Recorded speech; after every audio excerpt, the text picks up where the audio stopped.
This is the meat perspective on how this is going to work or not. And I know, well, 3 of the 4, but I know Paradise Alpert, they're very. So, Chef Andrew Hunter, and you're going to do introduction real quick. I'm going to have them introduce us. That was one of those. So, 20 years he's been helping me make better food. Thank you. Jeff Swain, for almost not a same amount of time, has helped me become a better businessman. Thank you for that. And Andy and I have never finished an actual interview because we keep talking and talking, and the interview space is small. But I trust his judgment. When I asked him to come and talk and write about this, he said, "What do you want me to do?" I said, "You just use judgment." So I've asked these folks to give you a frank assessment. Paradise and Beta Grow, they've invested in us, literally. And so he's a believer, but he's got great questions. He got things that we have to be able to do. So I'm going to turn it over to them. Please think of some questions. All right, sure you will. And I would encourage you, do not be shy. You don't need to be politically correct. Ask your question and make them give you an answer, and I can chime in too, because I spent a bit of time in the stopper. Thank you, and Thank you, Trip, and thank you, Meatable, for inviting me out. Danny said earlier, it's an honor for me to be here, to be chosen to moderate this panel and talk about the meat industry. Just quick introduction on me, Andy Hanacek. I'm the senior editor of Food Processing Magazine. It's a business-to-business trade publication in the U.S. We cover North America mostly. We do some international coverage, but very minor.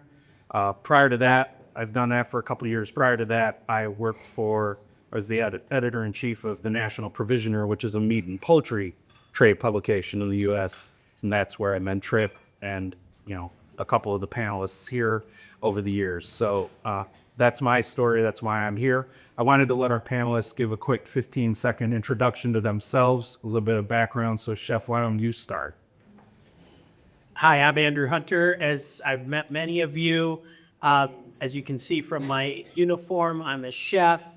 I might be the only chef in here, which is fun to be. I think, so I do research and development, product development. I make things on the bench top, which means I make small batches of things that can grow into 10,000, 20,000 gallons, what have you. That means precision is very important at the small scale, because if it's imprecise at the small scale, then it will be even more imprecise at the large scale. I work with food service, with retail, and college and university, and I'm based in Los Angeles. The very last thing I'll say, which is more than 15 seconds, is that a lot of you have asked me, well, what do people in Los Angeles think of cultivated meat? So I have access to some thought leaders and some, both in food and in other industries, the arts, et cetera, in Los Angeles. And everyone has been intrigued, interested, and willing. So there wasn't anyone, and there was somebody that I asked that I thought was going to be especially resistant. And it's a couple, and both of them were very receptive and responsive. And I set an expectation unintentionally that they thought I was going to bring them some cultivated meat. But they would have tried, and I think that's important. The last thing I'll say, which will lead into some other conversation, is despite what I said about being accurate, I'm an imperfectionist, and that's going to be a segue into something that I talk about in a little bit. So hi, I'm Nara. I look after venture investments for Meatable Group in Thailand, where the second part was agribusiness, animal feed, essentially feed to fork. So within that sphere, I look after alternative proteins is my specific, mostly startups to build strategic collaborations, go to market, bring technology, products to our customers, consumers in Thailand and Southeast Asia. And I, as Trip mentioned, I did lead the investment for Beta Grow into Meatable. Look forward to sharing my thoughts. Jeff. Okay, I'm Jeff Swain. I been in the meat industry for about 45 years. I've been a CBO for the last 35 years. of a mix of large companies like Foster Farms, multi-billion, ConAgra, Butterbell Turkey Company, but also boutique companies like Coleman Meats and Nyman Ranch and Natural Food Holders. So what that means is, one, I'm very old, and two, I've made a lot of mistakes. So I have some learning curve that hopefully I can help you all out. Great. Thank you, gentlemen, for that. Let's start with the, I guess, 40,000 foot overview, why we're up here, why we're all here, right? And we're talking about cultivated meat, bringing it to the meat industry, to the traditional meat processors. Jeff, if you want to start out with this one, this makes a lot of sense probably, but if you're the CEO of a meat company, a traditional meat company, why does this make sense? I guess a better question would be, why doesn't it make sense? When you consider the ability to produce the product in 12 days versus a year, when you consider the efficiency of the feed conversion, when you consider, especially if you're under model number 2, where you have a third-party manufacturer, then any incremental margin generated by those pounds of cultivated meat has nothing but working capital in the denominator. That's absolutely fabulous return on incremental capital invested. You don't have to spend any of your time or your people's time trying to balance out the carcass. Oh my goodness, breast demand is 20% greater than the wing demand and the thigh demand, and what do we do with the backs and the necks and all those things that meat companies have to wrestle with. In my experience, I've done cattle companies, hog companies, turkey companies, and chicken companies, and these are universal problems that we had to divert our management time, attention, and energy, as well as our sales force. But if we could just have meat and fat and blended in and not have to worry about the optimization of occurs, that can be time better spent tearing into new markets. The ability eventually to genetically selecting the type of stem cells, so whether it be a Berkshire hog or a Duroc hog, high marbling, or a Wagyu, genetically based beef side, you get those benefits without having to incur the inefficiency that drives the price of those up. So you don't have to worry about rate of gain. You don't have to worry about mothering characteristics, all those kind of things. So eventually, as they progress through meat fibers in different species, they can cherry pick the stem cells that they can use and be totally indifferent from a cost perspective. That's really exciting down the road. It might be it might be 2.0, 2.5, but the ability will be there. You can, you're in a marketplace that has certain unique characteristics in terms of cultural and what they like in terms of marbling, fat, texture of certain breeds. You can tailor make those stem cells for those geographical regions and literally tailor make it. Again, pretty incredible, because again, you're indifferent. You're just starting with the stem cells and you're multiplying. So things like drought that might affect you if you're a cattleman, you're indifferent. Disease, you're indifferent. And yes, every species is being challenged with swine fever or bird flu. And now they're jumping from species to species, which gets scary. But what happens whenever they go from animal to human? It's going to change the whole mindset, because all of a sudden, these animals are the source of danger to me. And so that's why I say that a CEO would be irresponsible if they didn't investigate this as nothing more than a hedge to those kind of catastrophic incidences. And it goes without saying that because of the process, all species can use the same equipment. So if you had a certain phenomena, like a problem with turkeys or something, wiped out half the world's turkey population, you could literally switch, because it's the same process, the same equipment, and take advantage of some short-term opportunistic situations in the supply-demand imbalance. And you, by definition, you don't have antibiotics, you don't have added hormones, you aren't feeding animal byproducts. So all those claims you inherit, if you will. And I've heard the comments about price. Both Tripp and I were involved in a company where we introduced the first multi-species, no antibiotics, no hormones, range-grown organic meat. And everyone said, oh, that'll never happen. Well, now those things are mainstream. That was in 1999 and 2000, where we had to sit down with the head buyer of Kroger's and explain what we're talking about. This is what organic meat is. This is what we mean by not having added hormones. The meat cooks faster because you aren't releasing the water that the hormones hold in the muscle fibers. All those kind of things that was in education. Now, at least in the United States, it's mainstream that you don't have antibiotics in your meat. I could see the same thing happening here. And by the way, it was premium priced. Organic chicken at that time in the year 2000, 2001 was a 100% premium. And it wasn't for everyone, but there was enough critical mass to make it a viable business proposition. And even if Meatables at some point in time in the near future gets close, but isn't price neutral, with all the attributes, not only though, no hormones, no antibiotics, but what you're helping the planet with the water, the soil degradation, all those kind of things, people will pay for those attributes. They've already demonstrated it by paying for it with organic.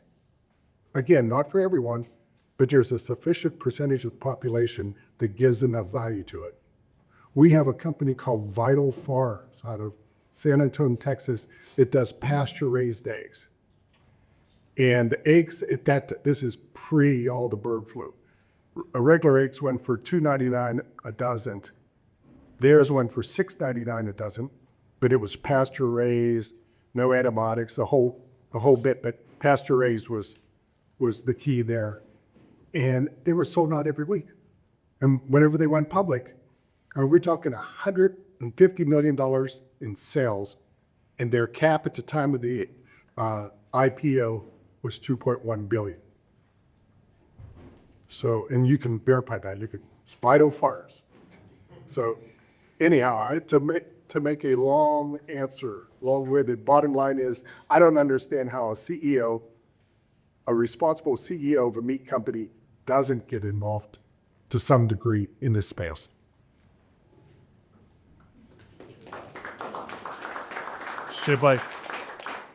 Hey, yeah, I don't know, Paradise Chef, do you have any? Yeah, so just sort of piggyback on what Jeff said. He touched upon multiple reasons why we invested in Meatable. It's that similar to what Tripp mentioned earlier this morning, the African swine fever, and hit Thailand pretty hard 4 or 5 years ago, and drove a lot of this interest in diversifying our risk in terms of production, because our competitor there, they call it the Papa Pig love breed or line, but it's hard, so that takes years to rebuild. And from our perspective, we see Meatable as one of the leaders and one of the highest strategic fits for us, especially as a leader at the pork side. We're mainly a pork company. We're known as a pork company in Thailand, even though we also do a lot of poultry. And yeah.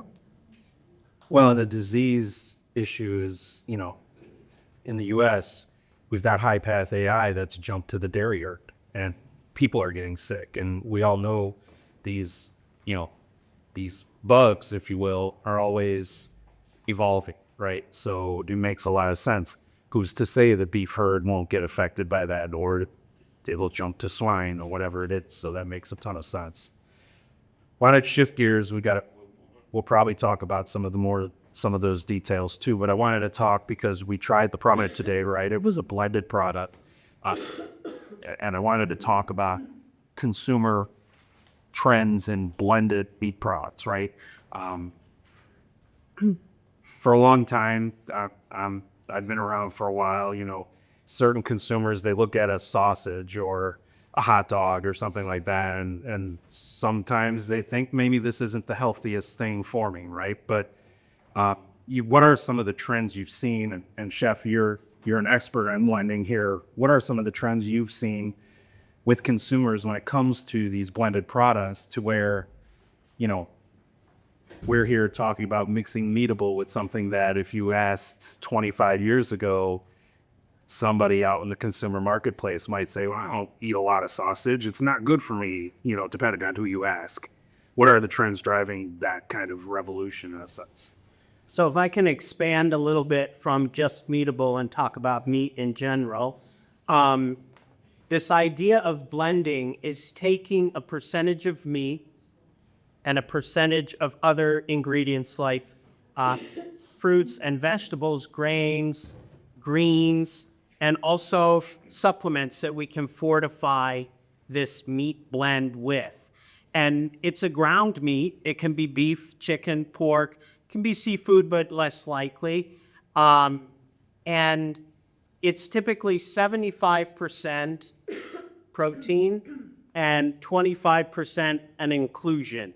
And an inclusion is a combination of those things that I just mentioned, vegetables, et cetera. So you think about the nutrition of and you make hamburgers, hot dogs, meatballs, et cetera. In a minute, I'll mention a couple of products that were commercialized. But if you think about this, the nutrition of 100% beef burger, and now you think about putting in vegetables that don't have any saturated fat, they don't have any cholesterol, they don't have any of their own sodium, they don't have any of this bad stuff. They also take less water to produce in tonnage, and you mix it in. Now all of a sudden you have a hamburger or a hot dog or a meatball or something like that that's 25% better. And that's a pretty damn big improvement, right? And so do consumers like it? I'm very honestly, they do like it, but they're resistant, like they are to a lot of things, because they wonder, you know, we've put kind of scary things into meat in the past, to cereals and things like that, to expand the product and reduce the price. But when we give it to people, college and university students, little children in elementary, primary ages, and their parents, when the parents think about feeding into their children, these demographics love blended products. And most of the time, they don't even realize that they're in there. Of course, there's full disclosure, but they have to read or listen in order to do that. Colleges and universities, especially East Coast, Yale, Harvard, those kinds of maybe more forward-thinking food university, well, and not food universities, but they serve more forward-thinking food. They serve thousands of burgers a day that are blended. And so I would say to my friends in the meat industry here, you can make money in blended food products because you're selling 75% less meat 25% less meat in a patty, but you're expanding your market to colleges and universities and other places, and then whole countries who are looking for ways to have meat and protein in a healthier format. And the imperfection part comes with, I have a mentor, I hope you don't mind if I swear, I have a mentor who says, just do it, Andrew, you're gonna fuck it up anyway, right? And so what he means is take a leap, go forward, do something. Jeff Swain, who's had a lot of success in his life, said he's also made a lot of mistakes, and we're going to make mistakes. Blending is a solution for all of us as we think about it. I listened to Alex with the good food, and a lot of what you talked about, blending is part of the solution. Danny from the food tank, when she worries about the environment, blending with vegetables and grains and other things is part of that solution. So I don't want to preach, but I do want to make a point that sometimes the solutions are in front of us, and they can be partial solutions or whole solutions if we allow them to be, and they don't have to be that complicated, and they don't have to be that expensive, and they don't have to take that much time. So that's blending in a nutshell. On to your point, Or in a burger. to your point, I remember when some of those chicken nuggets that were mixed with vegetables came out and frozen and everything, and I had other parents. My children are growing up a little bit more now, but when they were younger, they would say, "Oh yeah, you work for a meat magazine. What do you think about those?" And I'm like, "What do you think about them? Like, you're buying them?" Like, yeah, we love them. The kids love them. And the best thing is, it's like the old sneaking vegetables into a meal without the kids knowing, right? They eat them and they get their vegetables. So to your point, yeah, it's amazing what those kind of products can do. I hope, Tripp, you don't mind if I tell a story about your granddaughter. Because I'm going to anyway. I'll stop you from tackling it. So we worked on it in one of Tripp's prior lives. We worked on a product that was a blended product. It was commercialized. It went into hot dogs and hamburgers and meatballs. And Tripp's granddaughter, who's five, had never eaten meat. For whatever the reasons were, I'm not sure. Her mom cooked and cut up these hot dogs, and this little girl ate that whole hot dog. And then she asked for more, and her mom asked her if she wanted a cookie, and she said, "No, hot dog," in this beautiful little 5-year-old voice, right? And because it was delicious, and she had no idea that there were vegetables in there, and so it was the first time that she had eaten meat, and maybe vegetables as well, I'm not sure. But A lot of cookies. yeah, a lot of cookies. So she said yes to cookies most of the time, if not all at the time. And so I know it's a small sample size, but it's a real story, and it was brought tears to all of our eyes when we watched that happen. So people are receptive to it. We just have to do it. Can we blend Meatable into chocolate chip cookies? Yes. Serious. Whatever it takes. So we all know meat industry in particular is a very traditionalist industry, right? There's a lot of it's been around forever, not that other industries haven't. When new innovations come around or new ideas, whether it be blending, whether it be cultivated meat, think back to organic and natural, things like that.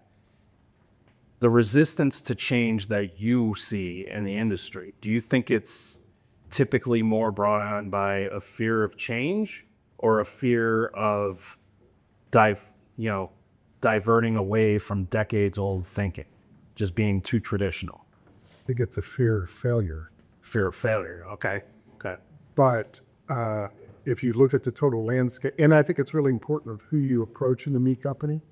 If you approach at a director's level or an operations level, there's really not enough juice for the squeeze, in other words, to take the risk. But if you approach the CEO, and he's a responsible CEO or she is a responsible CEO, they are constantly looking to get an edge on the competition in a very commodity-oriented business. So this could literally be barriers to competitive replication and buy them a little space versus their competitive set. So, although I would suggest that you move with haste, because one of the things, just as an observer, given how poorly your competition of cultivated meats have performed, you certainly do not want to get them out there first to poison the well, because I've seen it done on other segments. And so responsible haste is really the mandate here, to get out there and not compromise your taste or texture. Even if you can see you aren't going to get to the cost point for the next 18 months, you have to look at, can we financially subsidize those losses for 18 months till those lines cross, because it's imperative you get out there and start quantifying the potential marketplace. Just a thought. on the food service development, retail development, and the investment side, it seems like there's less hesitance. Do you guys see that? Do you guys want to chime in here? Yeah, I do. It's like definitely on the investment side. I'm a buy from business unit, because my role is I work on investments, but I have to collaborate with the business units to bring obviously technology startups like Meatable to the market. There's humongous resistance because, as Jeff said, they don't want to change, and looking from their perspective, it is a risk that they have to take because it is the expense does go on their books, and so it's imperative for corporates and obviously the ventures units in big corporates to drive that and try to convince and sometimes pull a really reluctant donkey to the well, and that's not cut out for everybody. So within the corporate venture capital investor pool, there's a few good ones. A lot of them are very transparent because this is a very high stress role. And do keep in mind with the model of using a third party for manufacturing and not incurring that CapEx risk, that reduces the risk coefficient quite a bit. Chef, I have that. I just add that to the point that Jeff just made about co-manufacturing. If we think about products for food service, it's the launch of a food service product is a lot different than the launch of a retail product. And the reason is that you don't have all the marketing and packaging expenses and all of the other research and so forth that goes on. We could bring a product, whether it's a blended product or another product, to a group of college and university chefs that together 5 of them make 250,000 meals a day, and show them a product and get them interested in that product, and bring it to market quickly because they've already committed to it. And there's very little investment beyond ingredient costs because it goes in a white box with a name on it. And so I just want to plant a seed that food service, at least in the United States, is a great way to begin some of this product launch at a pretty low risk. Investment cost. Yeah, investment cost and risk, because you're kind of doing it invisibly in a way. So you're not out there on the shelves with a brand name. It's not your brand, right, exactly. Somewhat to that point, and Jeff, you had mentioned, early adopters and things like that, and then following up and whatnot. Things like natural, organic, especially in the meat industry, right? There were early adopters who blazed the trail, right? Right. And the way we approached it, and we're talking 2000 and 2005, is we went the food service route, but we didn't do the colleges and universities. We did the high-end chefs, what would be called now a major influencers, the James Beard winners, and the gatekeepers. And once we got those chefs to, first of all, buy in on it, legitimately buy in, because they care about these kind of things that we care about in this room. And they put those brands on the menu, that they endorse it, being the gatekeepers, that went a long way towards acceptance. And once that happened, food magazines picked it up. Next thing you know, we're getting phone calls from retailers saying, hey, we want to participate in that margin too, because we were getting a premium for it. And it kind of defined the restaurant and it defined the grocery stores. So we went from 4- and 5-star restaurants to Whole Foods and some of the other boutique natural fruits at the side. And then it just grew from there. But that's how we started. That's not to say that's the only approach, but that is an approach that worked. Well, and that was going to be my question, was what catalysts does Cultivated Meat need to kind of spur it along and get those early adopters out? Chef, you want to chime in or Perret? What Jeff just described is a well-proven track of trends, food trends, and how they start and develop. It's a little less white tablecloth now. When what he described, which was 10, 15, 20 years ago, was going into white tablecloth or fine dining restaurants. And that's still the case. Trends start with these influencers and thought leaders in fine dining, chefs. And once they get to the supermarkets, we know they've made it. And so now it's a little bit more, it's less of a straight line and a little bit more of a zigzag because of food trucks and fine food in more casual settings and influencers on social media and so forth. But you can still do what Jeff just described, maybe even faster in Well, this kind of. certainly more economically efficient, because back then, let's take a heart. We would go and we would have high-end ribs and tenderloins on a pig and pork chops, high marbling, everything else. But we had to work our way into the retail segment to get rid of the hams, the trims, the bacon, because the food service side couldn't pull that natural proportion back to that optimization of the carcass. But with not being burdened with optimization of the carcass, you have a lot more flexibility and you don't have to balance spinning all the plates so that the retail-driven products match up to the food service-driven products. So it's actually an easier economic model. So Alex mentioned the label originally that has gone away, I guess, kind of happily. I actually when I first heard lab meat and lab-grown meat, I cringed. And I said, boy, if Cultivate is going to take off, to get rid of that term somehow. I haven't seen it much. Now, I don't scour everything, but I haven't seen it near as much. But it seems that people have adopted Cultivated as the case. To my point, managing the message, going out to consumers, staying ahead of, the ideas that pop into consumers' heads or that uninformed people say about products. You can really work consumers in your favor ahead of time. How would you all advise Meatable and the folks in the room, the stakeholders, to try and stay ahead of that message and make sure cultivated meat, continues to not be frowned upon based on some of the misinformation that who knows what that might be, but could come out. We live in a world of social media misinformation. I had some questions from family members whenever I said I was coming over here. And so they started off with cultivated meat. And I said, just think of it as global friendly meat.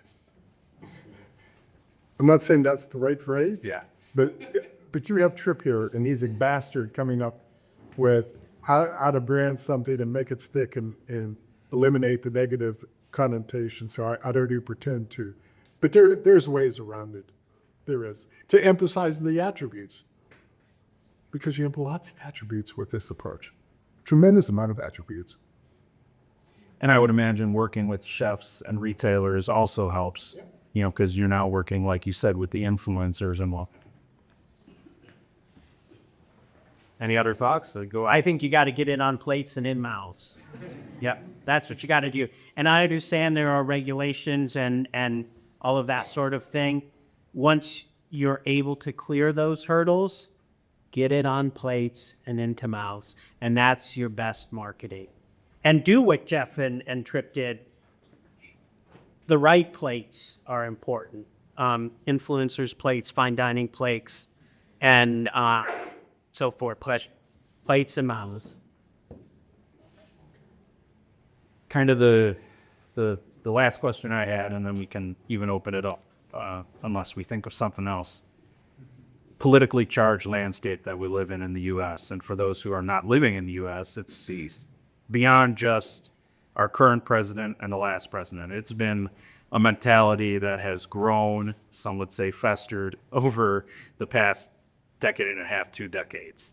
It's created a lot of uncertainty as to what to expect. From your guys' perspective, how can cultivated meat stakeholders, companies, kind of prepare for that uncertainty and buffer themselves against, You've got certain states trying to ban cultivated meat. You've got some that are super in favor of it. You don't know exactly what the administration is going to do about foods in general. Someone mentioned the FDA Human Foods Program yesterday, which is great.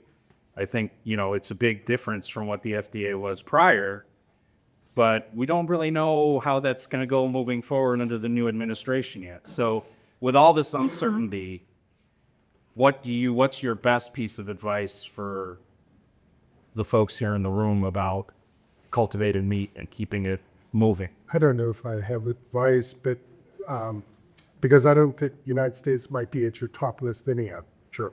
I think your list is spot on with Singapore, Australia, New Zealand, Malaysia, some of those countries. What I worry about is we've just seen Russia weaponize natural gas. Whenever I hear about tariffs on food, I start worrying about weaponizing food between borders. And for those areas that are dependent upon others, this is a great hedge against it. A tremendous hedge. Because you could do this anywhere. You could do this in the sands of Saudi Arabia. You can do it in the deserts in North Africa. It doesn't require much to do it vertically in terms of unique characteristics of the landscape. So I guess when you talk about the political situation, it's the weaponization via tariffs, which is a way of weaponizing food, those kind of things, that this would be a legitimate hedge. So it just gives you one more reason to look at this. Yeah. So let me touch on a different aspect. Yeah. Instead of politics, right? Because one of the biggest, I guess, headwinds is, cultivated meat industry is obviously regulations, regulatory poor. And a lot of that has to do with, regulators, generally speaking, so if you sell debt, put to the wall, it's like they're risk averse, and as they should be, because this is human health. So they require a lot of testing, there's protocols, there's frameworks. A lot of it is including animal testing, sometimes even human testing. But it is, obviously that adds time and cost to the whole industry. And one of the jobs that we do is educating, especially in Thailand, we have to easiest to educate the Thai regulators, guide them along with the obviously full support from Meatable team with their dossiers, and try to set up a pathway that can work and that it doesn't take 10 years. I think that's the big elephant in the room that we all try to avoid. But it requires being proactive, which corporates are rarely ever proactive.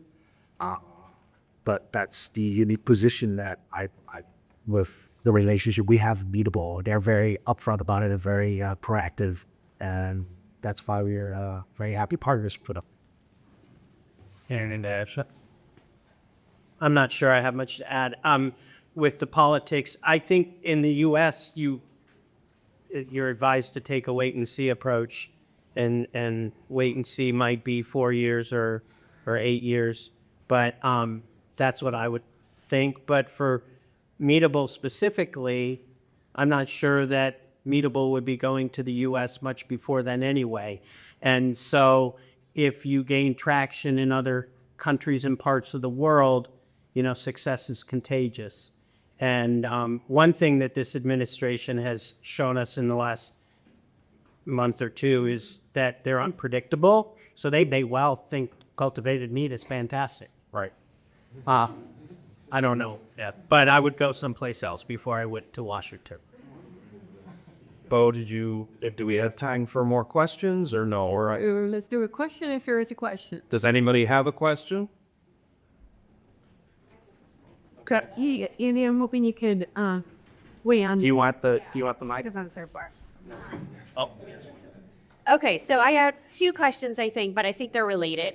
One is 2 years ago, I was sitting in a room in Italy where the president of Cultivating, which is one of the largest agricultural associations in Europe, talked about how lab-grown cultivated meat was evil. He used the term lab-grown. And, that's a really, Italy, has this food culture. And that sort of relates to what I'm going to talk about now, which is my other question, which, Meatable, what I love about this company is that it says very clearly that you want to be a complement, a friend to the meat industry. But I wonder how you do that, when it's not just the industry, when it's the farmers and ranchers individually, who this is part of their culture. And I think that's why the Cultivating president is so vehemently against it, because it's food culture. How do we sort of harmonize those things? How do we recognize that there's this incredible food culture and these incredible agriculturalists who are practicing their culture, and have it, I guess, really harmonize it. No, I come up. So I've thought about that myself. Like we have this amazing ranch system, and system is a bad word because then it makes it sound like factory farming and all of that, which exists, whatever. But you have all these farm families, right? And what does this mean for those folks? Yeah. I've told Tripp a few hundred times at this point, I think this idea of partnering with the industry helps protect that. And I'm not gonna lie, the couple times that I've seen the slide say 0 animals, slaughtered, in my world, in my mind, the way to balance is, okay, maybe 1 is slaughter, right? We still need, in my world, some ranchers, some farmers. Can't just put those folks, say you don't have to raise animals anymore. So yeah, to your question, Danny, I think there is a balance there. And I think one of the cool things that I've heard here at Meatable, and when Tripp talked to me last year when he started, is I haven't heard any plant-based or cultivated meat companies not say, we're out to destroy the meat industry. We're out to replace you. Tripp came to me and said, we're looking to partner with the meat industry. And I told him right away, I said, that's a great approach, in my opinion. So I don't know if that fully answered your question or not. I wonder how we can make these farmers and ranchers not feel threatened, because I think that's what the cultivated meat industry has not done well yet. And I know Tripp is trying to, so many people are trying to, but how do we do that better? And how do people like me communicate that message better? I agree. The messaging, I think, needs to be better. And I wonder, you've been around a lot of these food processors too. Some are better at communicating down to their supply chains about how important they are, and some are not. I think folks like us need to go out with the message of Meatable, and if anybody ever follows Meatable's lead, is out here not to destroy the industry. They're out here to work with you, and because you're not going to be able to feed all of these people by yourself. Even if you double the size of your ranch, it's just not going to happen. Yeah. So you're still going to exist, but your product is going to be blended with the Meatable product so that we can feed more people. I mean, that's kind of the message I would go out with. So or Tripp, want to chime in, or do any of you have anything to add? I just view it as assisting the growth, not replacing, assisting the growth. Yeah, it's not all or nothing. It's just an additional add-on. Right. That's how we see it. We produce crap ton of meat every year, or you can, within the next 10 years, realistically replicate that with cultivated meat, because it will take time, because the inputs, there will be an impact on the cost, or if you need X amount of media at today's rate, if you times it by 10,000x, obviously there's a big impact on that has to trickle down. That takes time, like all innovations. I've thought about how I'm going to address the skeptics and the cynics out there. We've all run into them, right? And, there's going to be folks that are not going to buy into what we're saying. And I've thought about how am I going to cover this without sounding like the biggest cheerleader, because I do believe in the approach, but I don't want it, I don't want it to seem like I've lost my unbiased look, right? And that's I'll be wrestling with that on my flight back to the States mentally and everything. So I hear you. Trip, did you want to chime in? I do. Yeah, I figured. If everybody's ready for another hour, No, but look, I'll answer yours and I'll make your flight back easier. So one, I spent the last 25 years protecting as many farmers and ranchers as I can. Because I think they do a much harder job than everybody else in this room. Maybe there's some scientists that would beat that, but I don't understand what they're doing, so I give them the credit.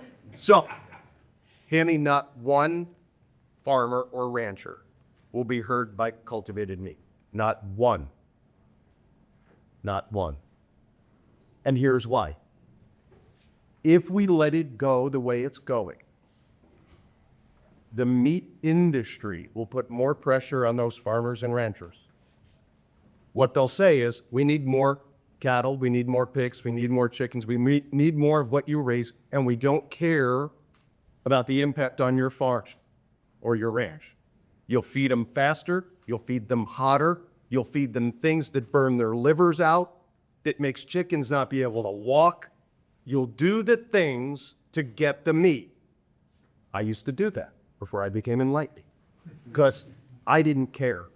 God damn it, we were going to fill the order. We need more meat. We'll put pressure on the people that have it, and that's the end of the story. And if I have to pay you a little bit more, I'll pay you a little bit more. Go hot. Feed them hot.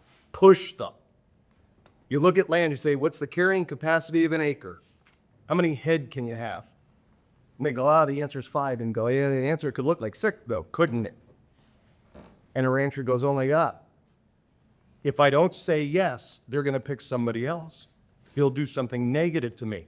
So if we don't come up with something that can take the stress off these people, they're going to face an industry, a $2 trillion industry that says, get more livestock. And we don't care how. I'm overstating it to be dramatic. But that's what's going to happen. So if we can come up with a solution that just addresses the growth, we take the pressure off those people. Not one will be harmed. And you can sleep on the ride home. this seems sitting next to me. I mean, let's just be practical people. A $2 trillion industry that has pressure to grow is not going to say something else. They're going to say yes. They should say yes to us because it's easier than pushing the land past the point. We've already talked about the land and water and soil and climate. That's working against more pressure on the land. So farmers and ranchers, if Cattlemen's Association of the U.S. is in Denver, and we'll go talk to them. It'll be a challenging moment because they need to hear this. The farmers and ranchers, when we first told them in a prior life, you have to raise things the way we want, they were apprehensive. And we said, well, we'll pay you for it. And we won't tell you how to do things in a way that you're uncomfortable. It's still your land. It's your family. But we'll pay for any changes. They went, okay. Because it's theirs. And so we won't forget that. We're not going to be working with them directly. We're going to be working to take pressure off them. And the meat industry, again, isn't going to care where the meat comes from. They should have it come from a place that they can make in 12 days and don't have any of the risks we've already talked. And I don't think I'm speaking out of turn, but in the last month and a half, I have faith that the industry is starting to see that message. Because I spoke with one of the major associations, not on the live side, and I flat out says, you guys are opposed to this cultivated meat stuff, right? And they said, no, actually, we consider them to be, they didn't say brethren, but brethren. And I said, wow. I said, okay, well, first of all, I said, I'm not that shocked because I know the people and they're a little more open-minded. But I said, you guys need to get that message out because I think a lot of your membership would be surprised to hear you necessarily say that. And if you say it to your members, they'll feel better, so, and other associations and groups might feel better about saying, hey, this does, or I'm intrigued, to see if it works. So I hope that helped. And do we have time for one more? Well, you just had a hand raise. Yes, I actually want to add on to what the Chip said. I think that like any other technology field, we're gonna have two stages. Right now, we wish we can, bring some threat to the ranches because we don't have that kind of scale. That's the stage. And then now, Meatable is at premium. It will take maybe 10 years or 20 years, maybe 50 years, when we really make a dent to the ranch, industry, and then it's going to be, the Meatable product is going to be the commodity, whereas the ranch is going to be the premium. I think that's going to be that's going to really case just yet because we wish we can. We'll be here to see you, but We wish we can compete with the ranch people. That's a wishful thinking right now for a long time to come. That's where the American cowboy mystique will actually be legit. and they'll get paid for it. Yeah, exactly. Thank you all so much for sitting through this. I think we probably went a little over, but as Tripp said, he likes to talk. He didn't even talk that much, but I like to talk, and I know our panelists did. So round of applause for our panel.